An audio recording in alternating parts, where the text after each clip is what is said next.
کوہدامان news کو subscribe کرے اور ساتھ میں گھنٹی کے نشان کو پریس کرے۔ اس کا فائدہ یہ ہوگا کہ ہر نئے آنے والی ویڈیو کی نوٹیفیکیشن سب سے پہلے آپ تک پہنچ جائے گی۔ اعوذ باللہ من الشیطان الرجیم، بسم اللہ الرحمن الرحیم۔ تو کیسے ہیں ویورز آپ لوگ سب؟ امید کرتا ہوں آپ لوگ سب خیریت سے ہوں گے۔ ایک اور نئے اور دلچسپ ویڈیو کے ساتھ دوبارہ آپ لوگوں کی خدمت میں حاضر ہوں۔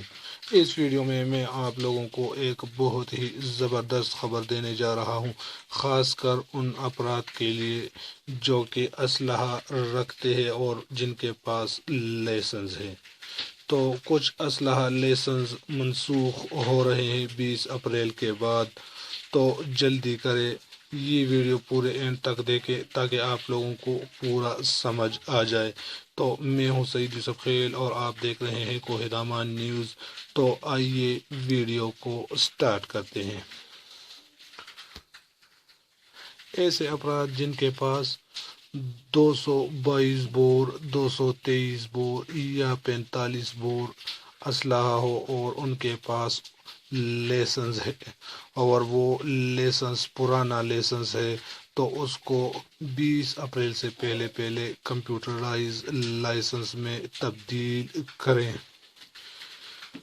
تفصیلات کے مطابق حکومت نے فیصلہ کیا ہے کہ تمام لائسنس جو کہ 222 بور، 223 بور اور 45 بور اسلحہ کے لیے پہلے سے جاری ہو چکے ہیں، ان کو 24 فروری 2020 سے 24 اپریل 2020 تک کمپیوٹرائز لائسنس میں تبدیل کرنے کے لیے ڈپٹی کمشنر آفس اسلحہ برانچ سے رابطہ کریں، تاکہ بروقت حکومتی پالیسی 2018 کے مطابق ضلعی اسلحہ لائسنس کمیٹی کی وساطت سے کمپیوٹرائز لائسنس میں تبدیل کیا جا سکے۔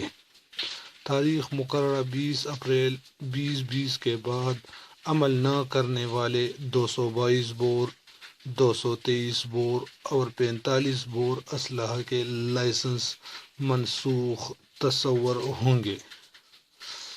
کچھ اہم معلومات اور ہدایات بھی میں آپ لوگوں کو دیتا جاؤں۔ درخواست گزار مبلغ 2000 روپے اسٹامپ پیپر جو کہ نوٹری پبلک سے تصدیق شدہ ہو۔ وکلاء صاحبان درخواست ضلعی بار صدر اور ہائی کورٹ بینچ بار صدر کے وساطت سے بھجوائے گا۔